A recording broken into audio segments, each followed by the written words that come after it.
आपका यूनिक प्रज्ञान यूट्यूब परिवार में हार्दिक स्वागत है, वंदन है, अभिनंदन है। प्यारे साथियों, अगर आप टीजीटी, पीजीटी, जीआईसी प्रवक्ता, एलटी ग्रेड आदि विभिन्न प्रतियोगी परीक्षाओं की तैयारी कर रहे हैं तो आपके लिए प्रैक्टिस सेट होने वाला है काफी लाभकारी, क्योंकि इस प्रैक्टिस सेट में हम लोग विभिन्न प्रतियोगी परीक्षाओं में पूछे गए प्रश्नों का अद्भुत संकलन लेकर के आपके बीच उपस्थित हैं। और जैसा कि साथियों आप जानते हैं कि अभ्यास एक ऐसी कला होती है जिससे आप कठिन से कठिन कार्य को भी सुगमता पूर्वक हल कर लेते हैं। तो साथियों, इस पाठचर्या को प्रारंभ करें इससे पूर्व अगर वीडियो को पहली बार देख रहे हैं तो चैनल पर नए हैं तो कृपया चैनल को सब्सक्राइब, वीडियो को लाइक और शेयर करना बिल्कुल ना भूलें, क्योंकि वीडियो देखते समय आप बीच में लाइक और शेयर करना भूल जाते हैं। और चैनल पर अगर पहली बार होंगे तो चैनल को सब्सक्राइब कर लेंगे। तो प्रारंभ करेंगे आज की पाठचर्या। और आज की पाठचर्या का देखेंगे पहला प्रश्न। अलंकार सिद्धांत के प्रवर्तक आचार्य थे। तो आज अलंकार सिद्धांत के प्रवर्तक आचार्य भामा हैं। अगर विकल्प बी का चयन आपने किया तो बिल्कुल राइट आंसर के साथ हैं आप। बढ़ते हैं प्रश्न संख्या 2 की तरफ। और प्रश्न संख्या 2 है, काव्य के विशिष्ट तत्व के रूप में ध्वनि शब्द का सर्वप्रथम प्रयोग किया। तो काव्य के विशिष्ट तत्व के रूप में ध्वनि शब्द का सर्वप्रथम प्रयोग करने वाले हैं आनंदवर्धन जी। विकल्प सी बिल्कुल सही जवाब। अगला प्रश्न है कि ध्वन्यालोक किस तत्व से संबंधित ग्रंथ है, इसका आपको जवाब बताना है। ध्वन्यालोक अगर आपने ध्वनि से संबंधित बताया तो बिल्कुल राइट आंसर है, डी विकल्प इसका राइट आंसर है। अगला प्रश्न, निम्नलिखित में से कौन सा युग्म सही नहीं है, इसका आपको जवाब बताना है। और इसमें अगर आपने विकल्प सी का चयन किया तो राइट आंसर है आपका। अगला प्रश्न है कि सुंदर है विहग सुमन सुंदर मानो तुम सबसे सुंदरतम में कौन सा काव्य दोष है, इसका आपको जवाब बताना है। और इसमें अगर आपने सेलेक्ट कर लिया अधिक पदत्व दोष विकल्प ए को तो बिल्कुल सही जवाब के साथ हैं आप। अगला प्रश्न है, फटाफट उत्तर दीजिए कि नाट्य शास्त्र के प्रणेता कौन हैं। और नाट्य शास्त्र का प्रणेता आपने, मुझे उम्मीद है कि चुना होगा भरत मुनि को, तो बी विकल्प बिल्कुल सही जवाब। अगला प्रश्न है कि विभाव अनुभाव व्यभिचारी संयोगाद्र रस निष्पत्ति को प्रतिपादित किसने किया, तो इसका जवाब हो जाएगा यह जो है भरत मुनि का रस सूत्र है। विकल्प आप बी के साथ हैं तो बिल्कुल सही जवाब के साथ हैं आप। अगला प्रश्न है कि कुवलयानंद कृति के रचनाकार कौन है। और कुवलयानंद कृति का रचनाकार आपने चुन लिया अप्पय दीक्षित को, तो बिल्कुल राइट आंसर के साथ हैं आप। अगला प्रश्न है कि आचार्य मम्मट ने काव्य के गुण कितने माने हैं। तो आचार्य मम्मट के अनुसार काव्य के गुणों की संख्या है 3, विकल्प बी बिल्कुल सही जवाब। अगला प्रश्न है कि न कांतमपि निर्भूषणम विभाति वनितामुखम, यह अभिमत किसका है। और जवाब में आपने चुना आचार्य भामा को, तो बिल्कुल राइट आंसर है आचार्य भामा। अगला प्रश्न है कि शब्द की वह शक्ति जिससे वाच्यार्थ प्रकट होता है क्या कहलाती है। तो जो बात कही जाए वो सीधे सीधे समझ में भी आ जाए, वह अभिधा शब्द शक्ति होती है। विकल्प डी बिल्कुल राइट आंसर। अगला प्रश्न है कि नीलोत्पलम में कौन सा समास है। प्रश्न संख्या 12 है कि नीलोत्पलम में कौन सा समास है। और मुझे उम्मीद है कि इसका विकल्प आपने ए चुना होगा, तो राइट आंसर के साथ हैं आप। अगला प्रश्न है कि मनमाना में कौन सा समास है। तो मनमाना में अगर आपने समास के रूप में चयनित कर लिया तत्पुरुष समास, बिल्कुल सही जवाब। अगला प्रश्न है कि कतर व्योत में कौन सा समास है। कतर व्योत में अगर आपने समास सेलेक्ट किया है द्वंद्व समास ए विकल्प को, तो राइट आंसर है आपका। अगला प्रश्न है कि कमल नयन में कौन सा समास है। कमल नयन में समास अगर आपने चयनित कर लिया बहुव्रीहि समास को, तो राइट आंसर है आपका। अगला प्रश्न है कि हानि लाभ में कौन सा समास है।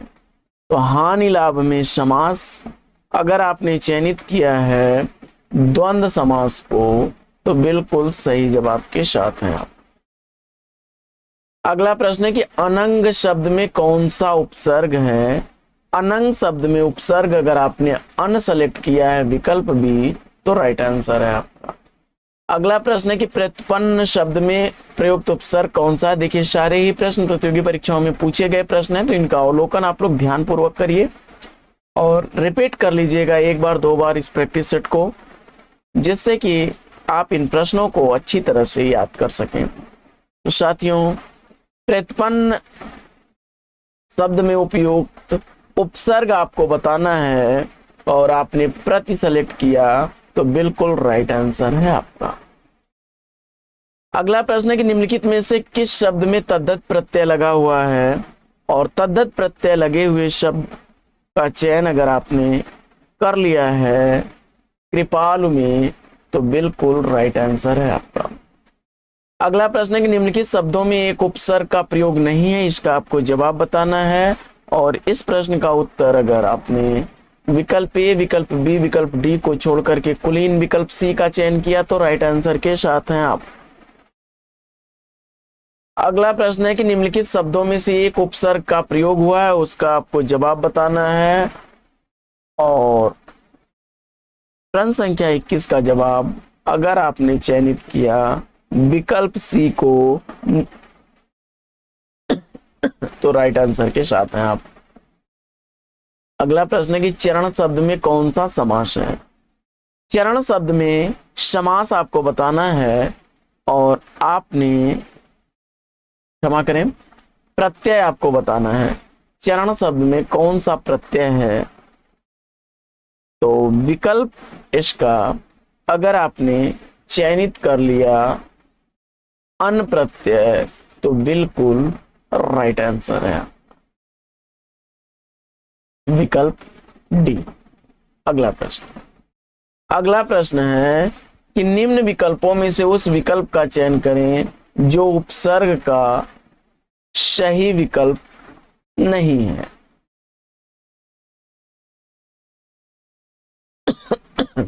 और इस प्रश्न का उत्तर अगर आपने चयनित कर लिया विकल्प डी को पुष्पित, तो राइट आंसर के साथ हैं आप। आइए बढ़ते हैं अगले प्रश्न की तरफ, और अगला प्रश्न है कि निम्न विकल्पों में से उस विकल्प का चयन करें जो अनुपसर्ग से बना सही शब्द है, और इसका जवाब अगर आपने सेलेक्ट कर लिया विकल्प डी अन धन अंत अनंत, तो राइट आंसर के साथ हैं आप। अगला प्रश्न, अमीर खुसरो किस नाम से जाने जाते हैं, और इसका उत्तर अगर आपने विकल्प ए चयन किया है, तो राइट आंसर के साथ हैं आप। अगला प्रश्न है कि उपदेश रसायन के रचयिता कौन है।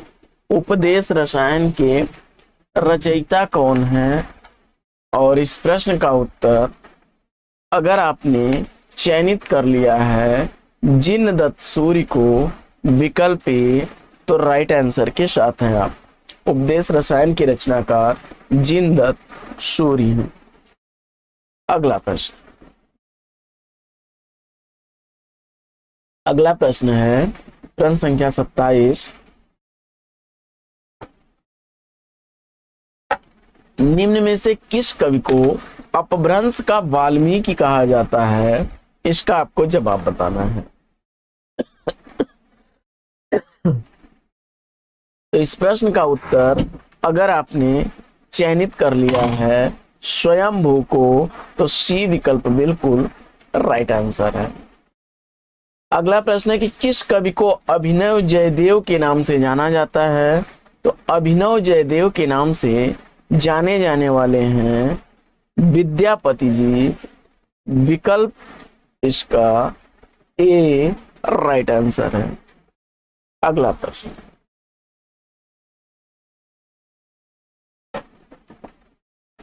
निम्न में से कौन सी रचना व्याकरण ग्रंथ है? तो इसमें मुझे उम्मीद है कि आपने विकल्प ए, बी और डी को छोड़ करके उक्त व्यक्ति प्रकरण पर लगाया होगा। सी विकल्प बिल्कुल सही जवाब है।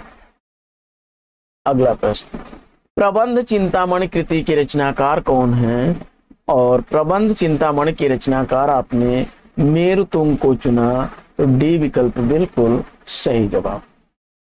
अगला प्रश्न है कि कबीर किस शासक के समकालीन थे? इसका आपको जवाब बताना है और आपने, मुझे उम्मीद है कि उत्तर में सिकंदर लोदी को चुना होगा, तो सी विकल्प बिल्कुल सही जवाब।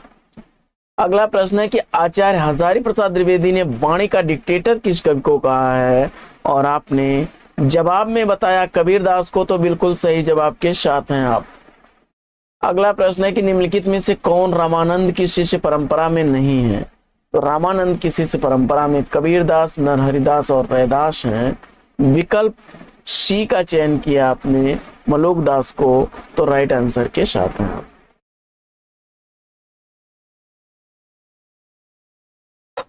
अगला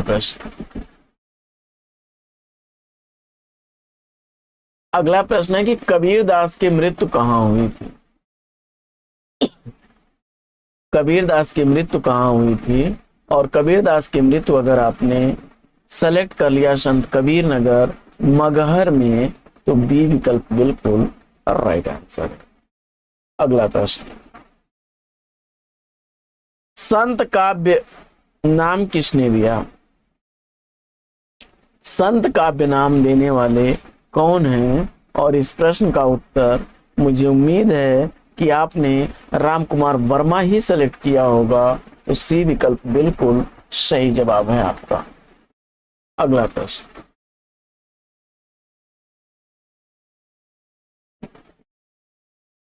प्रश्न, है कि मसी कागज छियो नहीं, कलम गयो नहीं हाथ, किसके विषय में कहा गया है?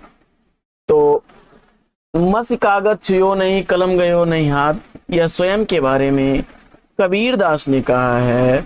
विकल्प इसका सी बिल्कुल सही जवाब है। अगला प्रश्न है कि अजगर करे न चाकरी, पंछी करे न काम, दास मलुका कह गए सबके दाता राम। इस प्रश्न का जवाब अगर आपने विकल्प डी चुना है, तो बिल्कुल राइट आंसर है आपका। अगला प्रश्न है कि रज्जब अली खां के गुरु कौन थे? तो रज्जब अली खां के गुरु दादू दयाल थे। विकल्प 20 का राइट आंसर है। अगला प्रश्न है कि ज्ञान मार्गी शाखा के कवियों को किस नाम से पुकारा जाता है? ज्ञान मार्गी शाखा के कवियों को पुकारा जाता है संत कवि के नाम से। विकल्प डी का राइट आंसर है। प्रश्न संख्या 40 है कि ज्ञान बोध किसकी रचना है? और ज्ञान बोध के रचनाकार आपने मलुकदास को चुना है, तो सही उत्तर के साथ हैं आप। अगला प्रश्न,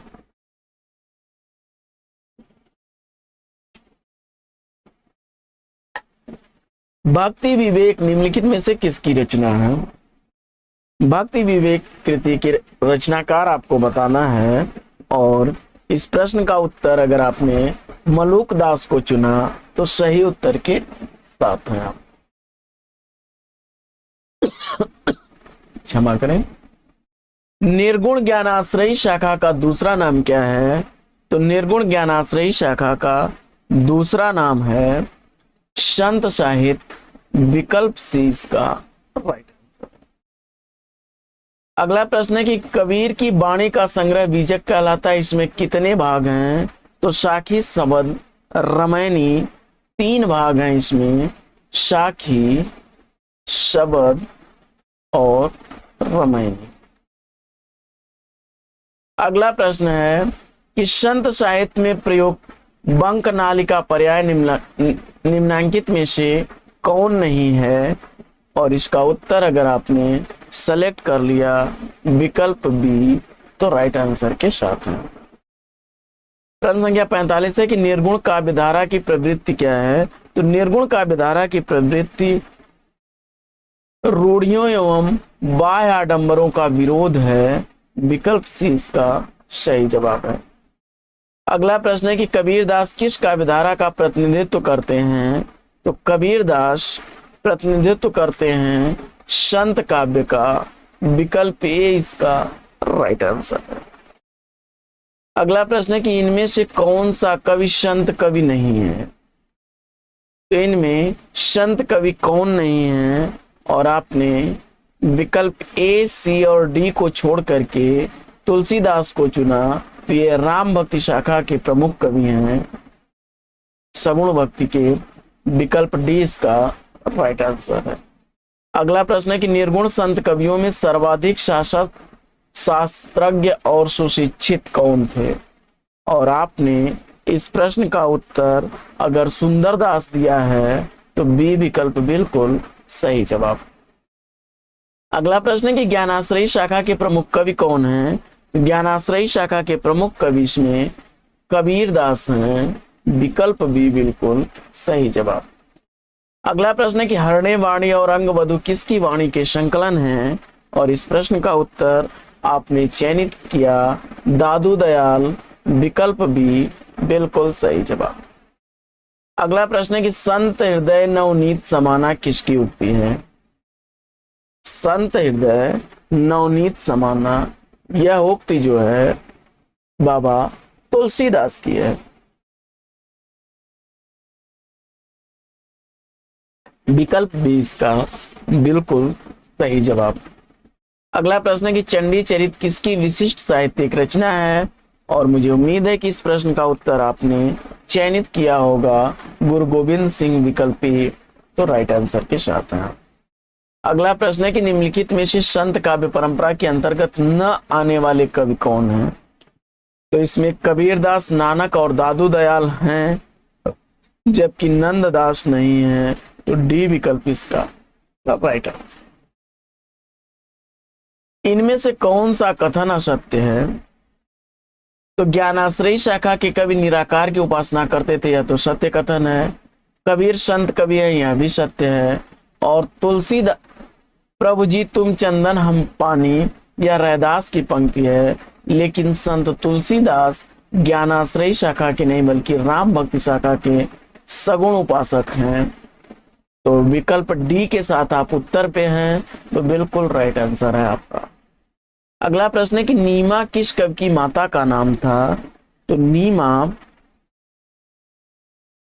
संत कबीरदास की माता का नाम था। सी विकल्प। नीरू नीमा नामक दंपति ने कबीरदास का लालन पालन किया था। अगला प्रश्न है कि ज्ञानाश्रयी निर्गुण काव्य का दार्शनिक आधार क्या है? तो ज्ञानाश्रयी निर्गुण काव्य का दार्शनिक आधार अद्वैतवाद है। विकल्प डी इसका राइट आंसर।